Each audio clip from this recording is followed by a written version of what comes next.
is brought to you by Abby's Legendary Pizza and Kronesburg Electric. Welcome back to the Big Playback. I am your host, Noah Chast, joined alongside by Blake Mayfield. Blake, welcome to the Big Playback. Thanks, man. I appreciate it very much. It's been really fun covering these games, seeing our local athletes on display. Absolutely. We're both rocking pink shirts. Blake, did we plan that? No, we did not. No, we did not, but neither of us were going to change, okay? And we're still rocking with it. I think Lee was wearing a pink shirt, too. He was. On Fridays, we wear pink. All right, enough with the pink shirts. Let's talk about the great football we saw tonight. Let's start in Southeast Bend with a matchup of the Wolfpack and the Cowboys. Caldera hosting Crook County on this beautiful first night of fall, showing love to the camera, too. Thank you very much for that. And how about an America theme? Rock, flag, and eagle. Right, Blake? No? Yes. Thomas Morris, that quarterback for the Wolfpack, under a ton of pressure with 4 white jerseys all over him, throws up an ill-advised pass, and it just lands right in the lap of Gage Martinez. The linebacker in the perfect spot, turnover Cowboys. Hayden Allen finds Cody Kurtz on the screen pass. He's turning the corner quickly, putting on the Jets, gets the first down, and a big gain. Nice catch and run. A few plays later, Morris and the Cowboys, they do the tush push. I believe it was 3rd and 2, and they just sneak it right up the middle, taking a page out of the Eagles book. This eventually leads to a field goal attempt by Gabe Love, and the kick? It's good. Dramatic suspense. He hit 3 field goals in the first half, accounting for all of Crook County's points. He's going to take this kickoff as well. Ivan Barrios back to return for Caldera. Catches it deep in his own territory, starts to run, gets hit, and the ball pops out. Hot potato. Martinez, he jumps on it. Another turnover by Caldera, making some youthful mistakes. The Wolfpack, they get the ball back after another field goal, and here comes Chase Sorensen. The junior runs it right up the middle, breaks a tackle, runs it all the way to the 15. Chase, you were soaring, son. Sorensen? I got it. No, I got it. Morris in the shotgun. He's looking deep. He's launching. And he finds Caleb Gilbert in the back of the end zone. Touchdown, Wolfpack. Beautiful high throw. Gilbert secures the ball, gets a foot down. And in the new stadium, well, they put on a quick light show, letting everyone know. Touchdown. Great play all around, but the hero ends up being Alex Byler, who had a late field goal to put the Wolfpack up by 1. Caldera wins it 17-16, coming back from a 9-point deficit in the 4th quarter.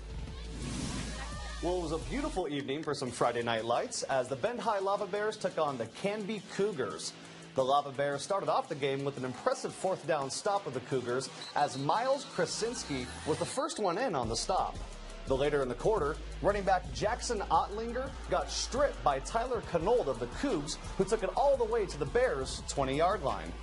A few plays later, the Cougars draw first blood as quarterback Kellen Oliver throws a dime to receiver Jackson Doman to take the early lead.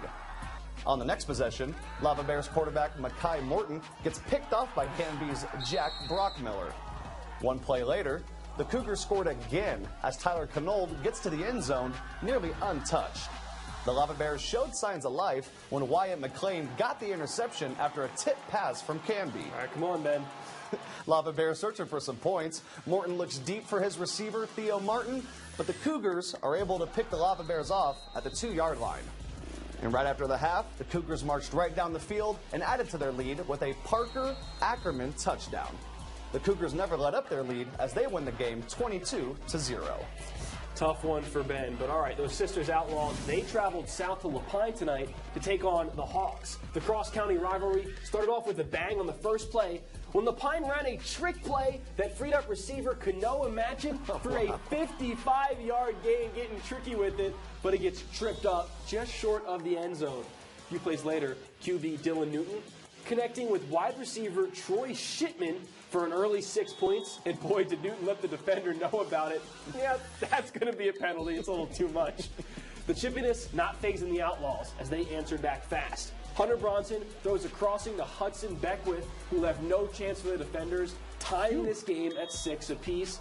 And from there on out, Blake, it was all Outlaws. Sisters defense playing with their hair on fire as Ethan Ebby flies off the edge for a sack. You're not going nowhere. Next play, Newton throws into traffic. Justin Desmond picks him off, takes him all the way to the end zone. No one's going to catch him. And Desmond, he let Newton know that the Outlaws, they've arrived. Sisters defense, they're not stopping there. A few possessions later, Cale Gardner gets in on the fun as he jumps Newton's pass and runs it in for another pick six. They're not stopping. The offense, they're like, hey guys, we can score points too, okay? Bronson drops back, throws a dot between the safeties to wide receiver Landon Scott, who puts Sisters up big. Sisters offense continue to be too much for LaPine and even too much for the cameraman. Where's the ball? What's happening? Hudson Beckworth gets around the defenders and the shot, taking it 70 yards to the house, putting Sisters up 33-6 at half. And they won the game with the final score of 40-12.